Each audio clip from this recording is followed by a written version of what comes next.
The Bong tasty hub চ্যানেলের আরও একটি নতুন ভিডিওতে আপনাদের সকলকে স্বাগত জানাই। আজ আমি রেস্টুরেন্টের মতোই জিরা রাইস রেসিপি আপনাদের সাথে শেয়ার করব। চলুন ভিডিওটি শুরু করা যাক। সবার প্রথমে একটা পাত্রে আমি নিয়ে নিয়েছি 350 গ্রাম বাসমতি রাইস।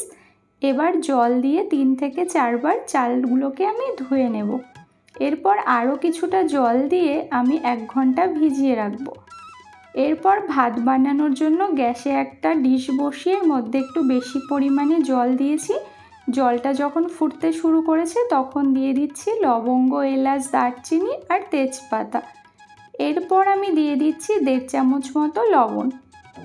জলটা যখন খুব ভালো মতো ফুটে আসবে তখন আমি এর মধ্যে দিয়ে দিচ্ছি ভিজিয়ে রাখা চাল।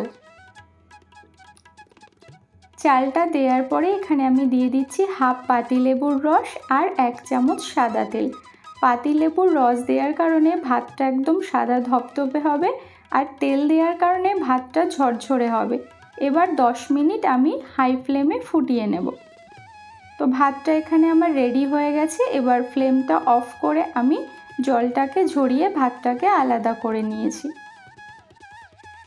এরপর গ্যাসে একটা কড়াই বসিয়ে কড়াইতে দিয়ে দিচ্ছি 1 চামচ সাদা তেল।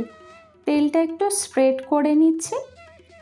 এবার আমি এর মধ্যে দিয়ে দিচ্ছি 1 চামচ বাটার। বাটারটা একটু ভালো করে মেল্ট করে নিচ্ছি। বাটার মেল্ট হয়ে এলে এর মধ্যে দিয়ে দিচ্ছি 1 চামচ গোটা জিরে।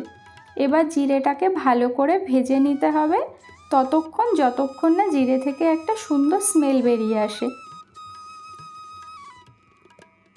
তো জিরেটাকে এখানে আমি খুব সুন্দর করে ভেজে নিয়েছি। এবার এর মধ্যে দিয়ে দিচ্ছি চেরা কাঁচা লঙ্কা 5টা, এটা ফ্লেভারের জন্য। এবার জিরে আর লঙ্কাটা আরও কিছুক্ষণ ভেজে এবার ভাতগুলোকে আমি এর মধ্যে অ্যাড করে দিচ্ছি। ভাত দেওয়ার পরে আলতো হাতে হালকা করে নাড়াতে হবে, না হলে কিন্তু ভাতগুলো ভেঙে যেতে পারে। তাই আলতো হাতে একটু মিক্স করে নিতে হবে। তো খুব ভালো করে এখানে আমি মিক্স করে নিয়েছি। এবার দিয়ে দিচ্ছি স্বাদ অনুযায়ী লবণ আর দিয়ে দিচ্ছি এখানে 1 চামচ মতো গোলমরিচ গুঁড়ো আর দিয়ে দিচ্ছি হাফ চামচ গরম মশলার গুঁড়ো। দিয়ে দিচ্ছি 1 চামচ চিনি আর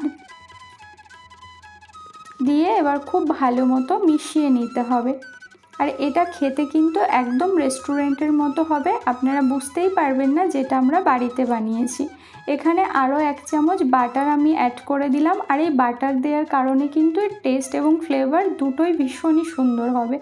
আপনারা চাইলে ঘি বা সাদা তেল দিয়ে করতে পারেন, বাট বাটার দিলে টেস্ট বেশি ভালো আসবে।